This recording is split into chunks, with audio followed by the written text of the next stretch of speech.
দেখেন আমেরের জীবনে অনেক বড় স্বপ্ন ছিল, সে হজ করতে যাবে, সে কাবাগর তাওয়াফ করবে, এটা তার স্বপ্ন ছিল। এবং গত পরশুদিনই তার হজের ফ্লাইট ছিল। সে যখন এয়ারপোর্টে আসলো, পাসপোর্টে নিরাপত্তাজনিত কিছু সমস্যার কারণে তাকে একটু দাঁড় করিয়ে রাখা হলো। সমস্যার সমাধান যখন হলো, তাকে যখন ছেড়ে দেওয়া হলো, তখন আসলে অনেক দেরি হয়ে গেছে। কারণ আমেরের সাথে অন্যান্য যে হজ যাত্রী তারা এতক্ষণে বিমানে উঠে গেছে এবং বিমানের দরজা ভিতর থেকে বন্ধ করে দেওয়া হয়েছে। তখন সেই এয়ারপোর্টের অফিসাররা সেই পাইলটের সাথে কথা বলল, পাইলটের সাথে যোগাযোগ করলো, পাইলটকে বলল যে দেখেন একজন হজ যাত্রী নিরাপত্তাজনিত কিছু সমস্যার কারণে বিমানে উঠতে একটু দেরি হয়ে গেছে, তাকে একটু বিমানে উঠিয়ে নেন, সে বিমানে উঠতে পারে নাই।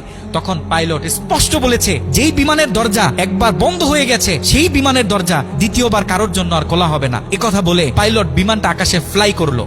সেই অফিসাররা তখন আমেরকে বুঝাইতেছে, দেখো বিমান তো চলে গেছে, তুমি আর যেতে পারবে না, তুমি বাড়িতে চলে যাও, নেক্সট টাইমে তুমি হজে যাওয়ার জন্য ট্রাই করো। তখন সে আমাদের মুসলিম ভাই, সে হজ যাত্রী, সে কি বলেছে জানেন? সে বলেছে আমি আমার রবের উপর পরিপূর্ণ তাকওয়া রাখলাম, আমি আমার রবের উপর পরিপূর্ণ আস্থা রাখলাম, আমি হজ করেই বাড়িতে ফিরবো, হজ না করে আমি বাড়িতে ফিরবো না। কথা বলে সে এয়ারপোর্টে দাঁড়িয়ে রইল। ঠিক কতক্ষণ পর সেই বিমান থেকে এয়ারপোর্টে মেসেজ করা হলো যে বিমানের ভিতরে যান্ত্রিক সমস্যা দেখা গিয়েছে, খুব ইমার্জেন্সি, বিমানটা সেই এয়ারপোর্টে ল্যান্ড করতে হবে। বিমানটা যখন এয়ারপোর্টে ল্যান্ড করা হলো, যান্ত্রিক যে ত্রুটি, এই ত্রুটিগুলো যখন সমস্যার সমাধান করা হচ্ছে, তখন সে অফিসাররা সেই পাইলটের সাথে কথা বলেছে যে দেখেন কোনোভাবে এই যাত্রীটা একটু নেওয়া যায় কিনা, সে তো হজ করার উদ্দেশ্যে বাড়ি থেকে বের হয়েছে, সে তো বাড়িতে যেতে চাচ্ছে না, হজ না করে তাকে একটু নিয়ে নেন। তখনও সে পাইলট বলেছে যে না। একথা বলে সে পাইলট আবারও বিমানটা আকাশে ফ্লাই করালো। তখনও সে অফিসাররা আমেরকে গিয়ে বোঝাচ্ছে, আমের তখনও বলতেছে আমার রবের উপর আমার পূর্ণ আস্থা আছে, আমি তো আমার রবকে চিনি, সে আমাকে হতাশ করবে না, সে আমার মনের আশা রাখবে, আমি হজ করেই বাড়িতে ফিরবো।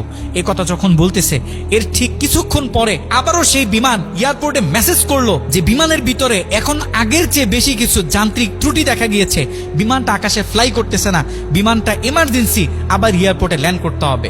বিমানটা যখন এয়ারপোর্টে ল্যান্ড করলো, তখন সে পাইলট নিজে বিমান থেকে নেমে সে অফিসারদেরকে বলতেছে সে হজ যাত্রী কই, যাকে ছাড়া আমরা মক্কার উদ্দেশ্যে রওনা দিলাম, তাকে আমার হাতে তুলে দেন। আমি যতটুকু বুঝতেছি তাকে ছাড়া এই বিমান যতবারই আমরা আকাশে ফ্লাই করব, মক্কার উদ্দেশ্যে রওনা হব, আমার মনে হয় না যে এই বিমান স্বাভাবিকভাবে মক্কাতে গিয়ে পৌঁছাবে। তখন সে পাইলট সে আমেরের হাত ধরে নিজে নিয়ে সে বিমানের ভিতরে বসিয়ে দিল। দেখেন আল্লাহ পাক তো স্পষ্ট বলতেছে ওয়ামাই ইয়াতাওয়াক্কাল আলাল্লাহি ফাহুয়া হাসবু, যে আমি আল্লাহর উপর তাওয়াক্কুল করবে তার জন্য আমি যথেষ্ট, যত বড় বিপদ হোক। যখন আপনি আল্লাহর উপর তাওয়াক্কুল করবেন, তখন আল্লাহ পাকের পক্ষ থেকে আপনার উপর যে বারাকা, যে ব্লেসিং গুলো আছে, এগুলো তখন আল্লাহ পাক বাড়িয়ে দিবে।